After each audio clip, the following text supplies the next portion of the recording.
কিন্তু এখানে এক্স আছে, এখানেও এক্স আছে, তাহলে সংখ্যা দুটোর গসাগু আমরা এখানে পাচ্ছি এক্স। কিন্তু আমাদের অঙ্কে বলা হয়েছে তাদের গসাগু 4 হলে তাহলে আমরা লিখতে পারি যে শর্তানুযায়ী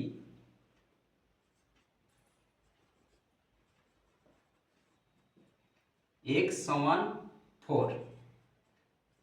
কারণ এখানে আমাদের অঙ্কে দেওয়া আছে গসাগু 4 এবং অঙ্ক থেকে আমরা পেয়েছি গসাগু x. Guidance support math education ক্লাসে সবাইকে স্বাগত জানিয়ে শুরু করছি আজকের অঙ্কের ক্লাস। আজকের ক্লাসে থাকছে মোস্ট ইম্পর্টেন্ট একটা অঙ্ক, ছোট সংখ্যা ও বড় সংখ্যার অনুপাত 3:4 এবং তাদের গসাগু 4 হলে সংখ্যা দুটির বিয়োগফল কত তা আমরা আজকের ক্লাস থেকে নির্ণয় করব। দেখো আজকের ক্লাসে অঙ্ক থাকছে ছোট সংখ্যা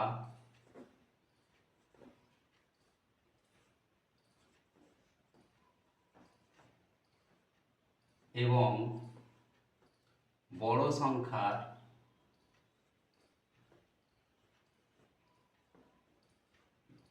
অনুপাত 3:4 এবং তাদের গসাগু 4 হলে সংখ্যা দুটির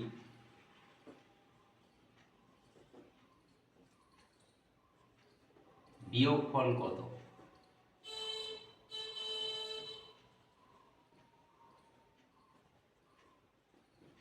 এটা আমরা নির্ণয় করব। এই জন্য প্রথমেই আমরা লিখব ছোট সংখ্যা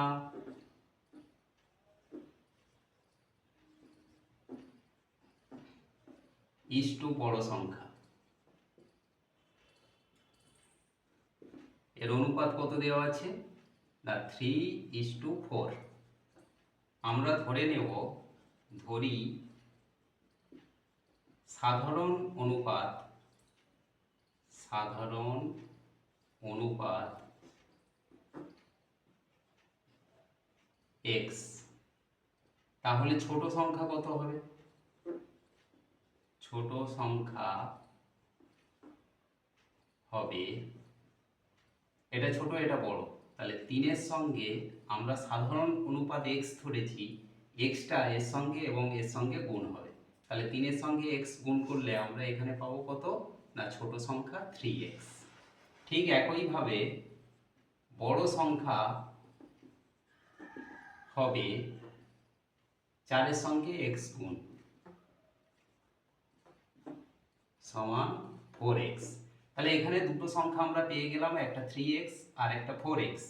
এখন এই সংখ্যা দুটো থেকে আমরা গসাগু নির্ণয় করব। এবারে লিখব যে সংখ্যা দুটির গসাগু। দেখো গসাগু কখন হয় না উভয় সংখ্যার মধ্যে যেটা কমন থাকে সেটাই হয় গসাগু। এখানে 3 আছে, এখানে নেই, এখানে 4 আছে, এখানে নেই, কিন্তু এখানে x আছে, এখানেও x আছে, তাহলে সংখ্যা দুটোর গসাগু আমরা এখানে পাচ্ছি x।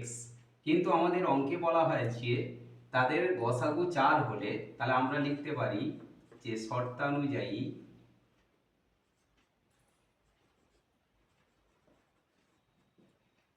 x সমান 4।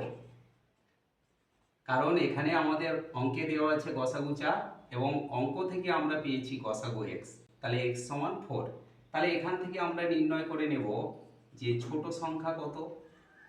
ছোট সংখ্যাটি 3-এর সঙ্গে x গুণ, 3-এর সঙ্গে x এর মান কত আমরা এখানে পেয়েছি 4, তাহলে 3-এর সঙ্গে 4 গুণ করলে আমরা কত পাবো ছোট সংখ্যা 12। এবং বড় সংখ্যা কত হবে 4-এর সঙ্গে x গুণ করলে x বলতে কত না 4 গুণ x এর মান 4, তাহলে 4 4 কত হচ্ছে না 16। তাহলে ছোট সংখ্যা 12 এবং বড় সংখ্যা পেলাম 16। এবারে আমাদের প্রশ্ন ছিল সংখ্যা দুটির বিয়োগফল কত। তাহলে আমরা লিখব অতএব সংখ্যা দুটির বিয়োগফল বড় সংখ্যা থেকে ছোট সংখ্যা আমরা মাইনাস করে দেব। তাহলে 16 থেকে 12 বিয়োগ করলে আমরা পাবো 4। তাহলে সংখ্যা দুটোর বিয়োগফল কত হলো? 4। আশা করি আজকের ক্লাস থেকে অঙ্কটা তোমরা ক্লিয়ারলি বুঝতে পারলে। এমন সব অঙ্কের সহজ সরল ভিডিও পাওয়ার জন্য অবশ্যই গাইডেন্স সাপোর্ট চ্যানেলটিকে সাবস্ক্রাইব করে সঙ্গে থেকো। সবাই ভালো থেকো, সুস্থ থেকো। দেখা হচ্ছে পরবর্তী ক্লাসে।